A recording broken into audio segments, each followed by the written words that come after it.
Harley Brown.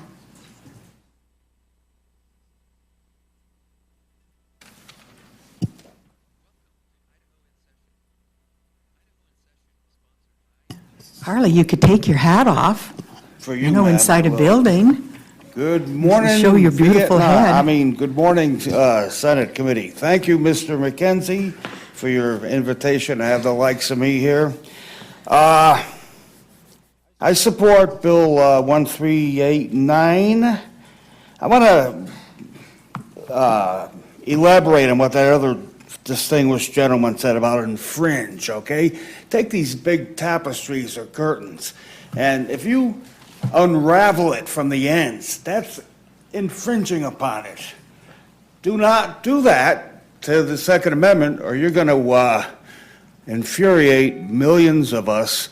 And by the way, any government official, any elected official who passes laws or votes for laws that in any way infringes upon our right from God to keep and bear arms ought to be rounded up, tried for treason, and hanged as a domestic enemy to the Constitution that you are sworn to defend. Harley. I mean it. I know you mean it, but I love my guns almost as much as I love my motorcycle. And your leathers too. So just, let's keep it Very well. Okay. That's Navy talk for okay, okey dokey. But okay. Next thing, okay. I've heard that there's a secret gun committee, and I've heard, this is just a rumor, that some of the people on the legislature, Senator Bart Davis has been identified. I don't know if it's true, sir, but you may have God's mercy. Okay. No personal attacks. Speaker Scott Bedke. No.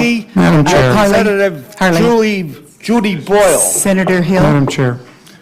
Well, I'm just sounding off. No. I'm just on high idle, my dear. Madam. Madam Chair, would you have, You haven't seen me redline. would you Yes, have the I've seen witness address the bill only, please? Say again, yeah, okay. I know you guys have a tight schedule. I'm in support of 1389, and I pray for those little women there who are grounded in fear, like Sarah Brady.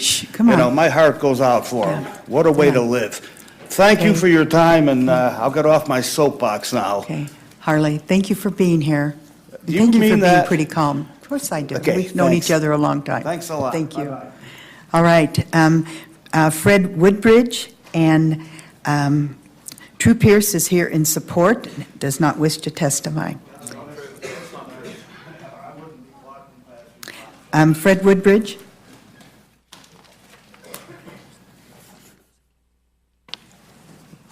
Good morning. My name is Fred Woodbridge, and as you may be able to tell from my accent, I was born in Africa to an American parent and grew up there.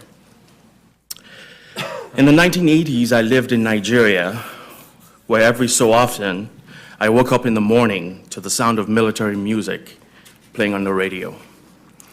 If you lived there during that period and you heard martial music on the radio, it meant only one thing. Your government had just been overthrown. And yes, while I lived there, I experienced coup after coup after coup. Sometime after I left Nigeria, my mother and brother woke to the sound of banging on the front door. The time was 3 a.m., and the banging was the sound of 5 armed men who demanded entry.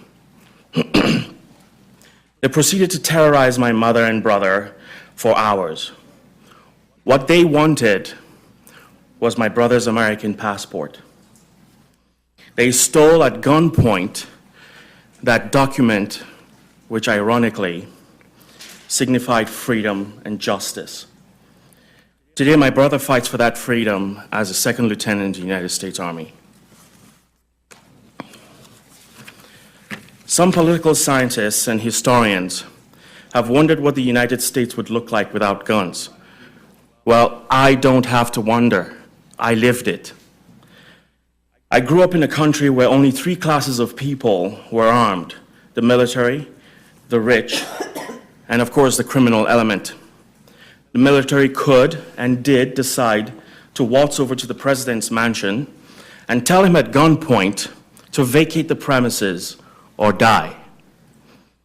The will of the people was disregarded, thrown to the dust, and there was nothing these people could do because freedom in Nigeria was determined by trigger pulls, muzzle flashes, and the will of wicked men. The rich could afford private security. The strict anti-gun laws did not apply to them. Honoré de Balzac famously said that laws are spider webs through which the big flies pass and the little ones get caught. And so safety was bought and sold by those who could afford it. And then there were the criminals.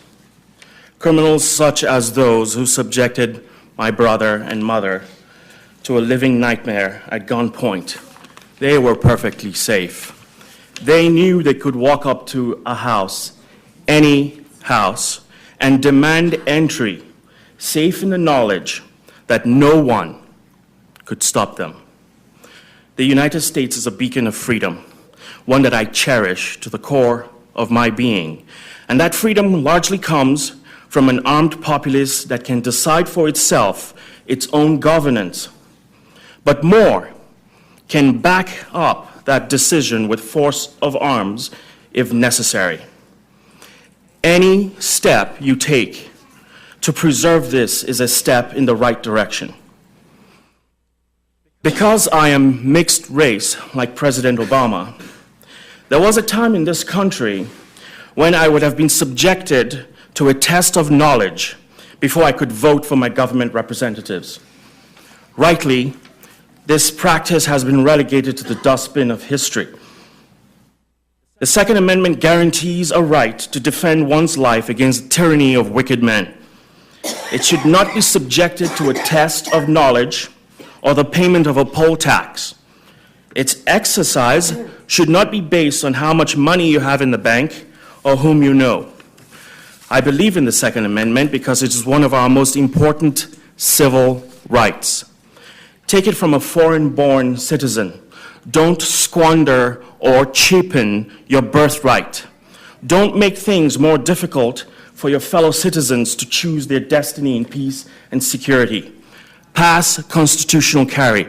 I keep hearing that this is permitless carry.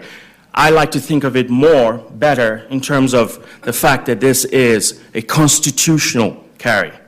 And help ensure that my son or his children after him will never experience the nightmare of my African childhood. Thank you. I'll take any questions. Thank you, Mr. Woodbridge. That was very eloquent, and thank you for sharing your personal story with us. Are there any questions? Thank you very much. We also have Tyrell Williams, Shane Whitney, and Lori Whitney, who are here are pro but do not wish to testify. Mr. Pierce, you didn't sign up to testify. I thought that I had. I If apologize. you'd like to look at it, it just says that you're pro.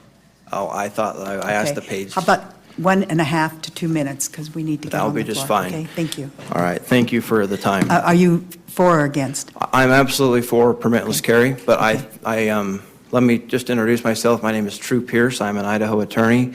I make a living as a professional shooter. I travel in almost all of the 50 states and compete. And I am somewhat of an expert on gun law. So today I'm in support of permitless carry. However, I have a few concerns with the bill that's before us. Before I talk to you about that, I want to commend this committee for having some of the best gun laws in the nation.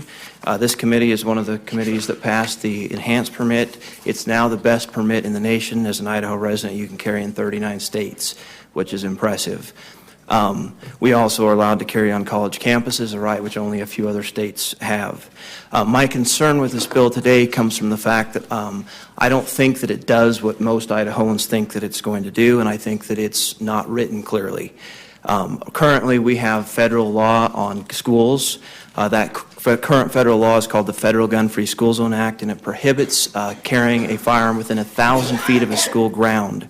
So as a representative or a senator in this building, it's quite possible that if you don't have a permit, that you're in violation of federal law, and you can do up to 5 years in prison for that.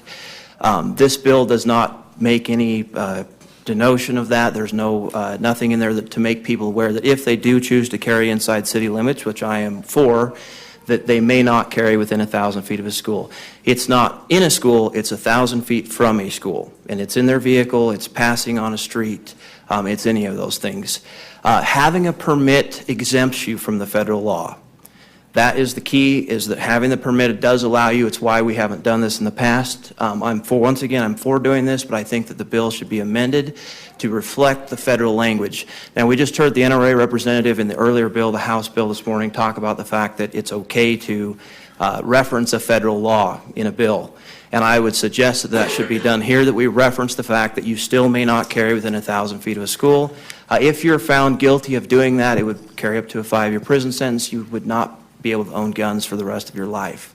So this is serious. It's not something you can take lightly. The Ninth Circuit, which is what Idaho is in, has upheld that as constitutional. While I don't agree with that, I think that we should be repealing it on a federal level. That's not something this committee today has the power to do. And so to ignore it, I think, would be a great oversight. So that's basically the issue there. In addition, I would also like to correct the record that we don't know for sure that this won't affect reciprocity. When Arizona and Alaska both went to permitless carry, there was a number of states that dropped them for that. They still issue permits, just as Idaho would.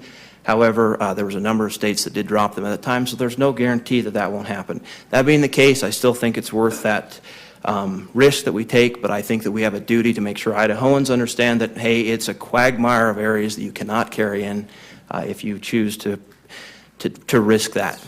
Anyway, I'd be happy to stand for questions if there are any. Thank you, and thank you for being so concise. Appreciate it. Any questions for Mr. Pierce? See none. Thank you very much.